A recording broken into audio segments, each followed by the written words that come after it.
Hello et bienvenue dans ce podcast étudiant entrepreneur. On se retrouve pour le 3e épisode déjà, en tout cas pour moi ça passe très vite. Si tu viens de débarquer un peu au milieu des épisodes, je m'appelle Mathéo, je suis étudiant et entrepreneur depuis l'âge de 16 ans et j'ai créé ce podcast un peu pour vous partager tous les tips que j'ai pu acquérir et vraiment vous accompagner au maximum dans tout votre processus de création et développement de votre entreprise avec les compétences et expériences que j'ai pu acquérir ces derniers mois, ces dernières années. Aujourd'hui, vraiment, j'ai voulu expérimenter parce que ce que je veux à terme avec ce podcast, c'est vraiment démarrer l'enregistrement et parler au feeling, entre guillemets, avec vraiment ce que je connais parce que c'est comme ça qu'on sort les meilleures pépites. Selon moi, c'est vraiment comme ça qu'on développe une fluidité efficace et que c'est vraiment agréable à écouter comme si c'était une discussion finalement. Et j'ai un peu réfléchi, je me suis dit: «OK, qu'est-ce qu'on me pose d'habitude comme question?» J'ai un peu du mal, en fait, j'arrive facilement à répondre, quand on me pose des questions, mais j'ai un peu du mal justement quand je suis tout seul et que je dois créer du contenu à me dire: «OK, qu'est-ce que je fais comme contenu?» Et aujourd'hui, je me suis dit que dans ce 3e épisode de podcast, j'allais répondre à la question, qui fait un peu suite à l'épisode 2, dans lequel j'ai expliqué pourquoi il fallait entreprendre le plus tôt possible, pourquoi il fallait entreprendre jeune.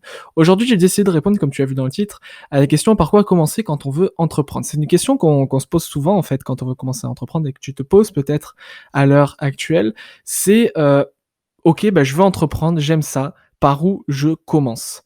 Il y a peut-être aussi déjà une autre raison qui fait que tu vas vouloir entreprendre, c'est que tu entends souvent de plus en plus parler d'entrepreneuriat parce que ça prend une part de plus en plus importante, dans notre société, en tout cas dans la société française, mais dans n'importe quelle société mondiale, il me semble. Hem, puisque, l'entrepreneuriat est souvent, un échappatoire au système traditionnel. Bon bref, c'est pas le débat aujourd'hui, mais voilà, vous avez plusieurs raisons, pour lesquelles vous souhaitez, peut-être entreprendre et donc aujourd'hui, je vais répondre à la question en 4 points sur, par où commencer et par quoi commencer quand on veut entreprendre. Véritablement, j'ai décidé de lister 4 points, vraiment, je me suis posé et je me suis dit: «OK, si toi aujourd'hui, Mathéo, tu devais tout recommencer de zéro, qu'est-ce que tu ferais?» La première étape, le 1er tips que je vais vous donner sur votre situation, c'est de consommer. Si vous savez que vous souhaitez, entreprendre, il va falloir que vous consommiez du contenu. Qu'est-ce que j'entends par là? Du contenu gratuit dans un premier temps, on en parlera du contenu payant dans un autre point. Du contenu gratuit, c'est-à-dire regarder des vidéos sur internet, sur l'entrepreneuriat, le développement personnel puisque c'est étroitement lié, on en reparlera aussi. Vraiment, voilà, consommer du contenu sur ce qui vous intéresse ou vous interpelle. Typiquement, vous souhaitez ouvrir une boulangerie, vous allez regarder des documentaires sur, les boulangeries. Vous souhaitez faire du dropshipping, vous allez regarder des documentaires sur le dropshipping. Bon, il y en a peut-être moins, mais des vidéos justement sur le dropshipping, des témoignages et cetera et vraiment un peu, hem voilà, observer comment ça se passe finalement, comment c'est organisé, un peu les retours, quelles contraintes ça a, quelles compétences ça demande et cetera, pour vraiment mettre un premier pied dans le plat finalement. C'est ça le but, de cette étape-là, de consommer. Vous pouvez aussi très bien consommer les produits que vous souhaiteriez créer à terme, ça peut être très intéressant aussi. Pas peut-être certes pour vous donner des idées, mais aussi pour tester, voir si c'est quelque chose qui vous plairait. Ensuite, bien évidemment, la deuxième étape, le deuxième point, ça va être d'essayer et d'expérimenter. C'est vraiment, selon moi, un des points les plus importants. Ça va être de tester, les éléments pour lesquels vous portez un peu d'attention et typiquement, vous avez toujours entendu parler de dropshipping, c'est quelque chose qui dans les faits vous intéresse. Bah, dans cette deuxième étape, après avoir consommé un peu de contenu, il va falloir, expérimenter, tester. Vous allez donc mettre sur pied peut-être une petite boutique en dropshipping, et tester un peu, voir si ça vous correspond et si les tâches qui sont demandées, vous plaisent et voilà, véritablement vous essayer et avoir un premier feedback. Il va se passer plusieurs choses, soit vous allez découvrir que vous kiffez faire ce que vous avez essayé, dans ce cas, bah, c'est parti. Ou alors, vous allez vous rendre compte que c'est pas spécialement quelque chose qui vous correspond, et que dans ce cas, bah, je vous propose d'essayer autre chose. Puisqu'il y a des tonnes et des tonnes de possibilités et c'est ça que j'aime dans l'entrepreneuriat, c'est qu'il y a aucune limite finalement. Donc voilà, expérimenter, essayer, c'est extrêmement important puisque si vous vous lancez dans quelque chose les yeux fermés, vous avez jamais réellement essayé, vous pourriez avoir des surprises et finalement vous rendre compte que c'est pas quelque chose pour lequel vous portez vraiment beaucoup d'attention ou que vous kiffez faire. Vraiment, c'est important. Dans l'entrepreneuriat, si vous kiffez pas pour moi ce que vous faites, heu, soit vous allez mettre beaucoup de temps à réussir, soit vous allez pas vous épanouir. Vraiment, c'est important si vous vous lancez dans l'entrepreneuriat, faites quelque chose que vous aimez. Heu, de près ou de loin, mais vraiment faites quelque chose pour lequel vous prenez vraiment du plaisir. C'est d'une importance capitale, vous imaginez pas à quel point. Le troisième point, une fois que vous aurez trouvé votre, on va dire votre business, vraiment le domaine dans lequel vous souhaitez vous lancer de façon plus ou moins large, heu, vous allez commencer à vous former. Vous former avec du contenu gratuit, mais commencez aussi à investir sur vous si vous l'avez jamais fait jusqu'à maintenant. Commencez à investir dans des petits produits de formation, dans des séminaires, dans des accompagnements, dans des formations plus solides, dans des coachings.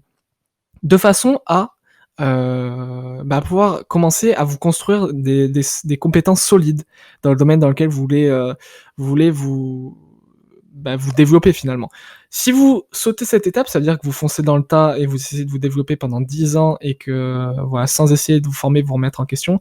Je peux vous assurer avec, presque 100 de certitude que vous ne pourrez pas réussir ou du moins à la vitesse, souhaitée.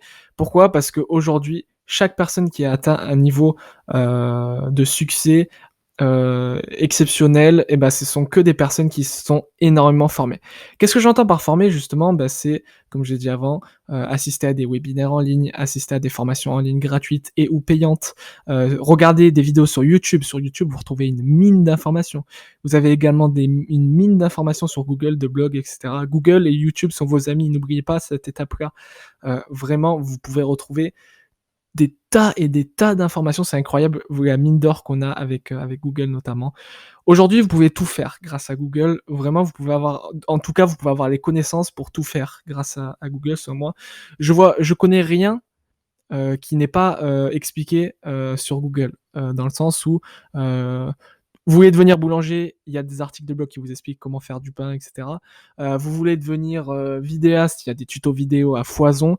Heu Ouais, vraiment, vous pouvez tout faire grâce à internet. Ça veut dire que si là, vous avez un ordinateur et une connexion internet, vous pouvez apprendre ce que bon vous semble. Donc c'est une étape importante, se former et commencer notamment à lire. Moi, c'est quelque chose qui a changé beaucoup de choses, chez moi, c'est commencer à lire. Un livre, c'est quoi? Ça va de 7 à 20, 25, 30 €, les livres de développement personnel en moyenne de business et je vous encourage à lire. Trouver des bouquins assez larges, mais des fois aussi précis dans votre niche. Moi, typiquement, je savais que l'entrepreneuriat, le blogging, et cetera, la création de contenu, c'était quelque chose qui me plaisait. J'ai acheté mon premier bouquin, c'était Tout le monde n'a pas eu la chance de rater ses études d'Olivier Roland, parce que je savais que c'était assez large et j'aimais bien le personnage. Je vous conseille de procéder de la même façon. On parlera des livres et comment choisir son premier livre, et cetera, ça peut être un super sujet. Mais voilà, réfléchissez à ça et dites-vous: «OK, qu'est-ce que je pourrais prendre comme livre?» Je vous encourage à acheter un premier livre.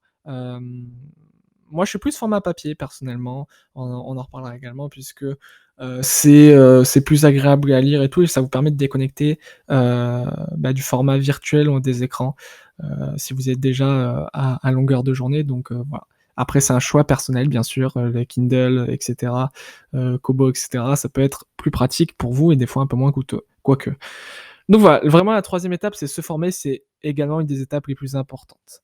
Et enfin, la quatrième étape, quand vous commencez à acquérir des connaissances, en sachant qu'il faut jamais arrêter de se former, c'est important, heu, vous allez pouvoir passer à l'étape de construction. Vraiment, une fois que vous avez toutes les clés en main, vous allez appliquer et passer à l'étape de construction, construire votre empire, construire votre entreprise. Hem Et voilà, il est temps de passer à l'action et c'est là souvent qu'il y a beaucoup de personnes qui s'arrêtent. Elles ont essayé, elles ont kiffé, elles ont commencé à se former, elles ont, acheté plein de formations, et au final, elles appliquent pas. Elles se font je sais plus le terme exact, mais c'est quelque chose comme de la masturbation mentale ou quelque chose comme ça. Ça veut dire que vous vous faites, du bien mentalement en vous rassurant, en vous disant que vous vous formez et cetera, mais en fait, c'est juste une illusion puisque vous passez pas à l'action et c'est le principal finalement. Il vaut mieux, fait que parfait, c'est extrêmement important dans le sens où, il y en a beaucoup, voilà, qui vont, c'est un autre sujet à part entière, voilà, on part dans tous les sens, c'est pas grave, mais vraiment, construire, passer à l'action. Vraiment, ça reste la quatrième clé, qui est également très importante, finalement les 4 clés sont super importantes.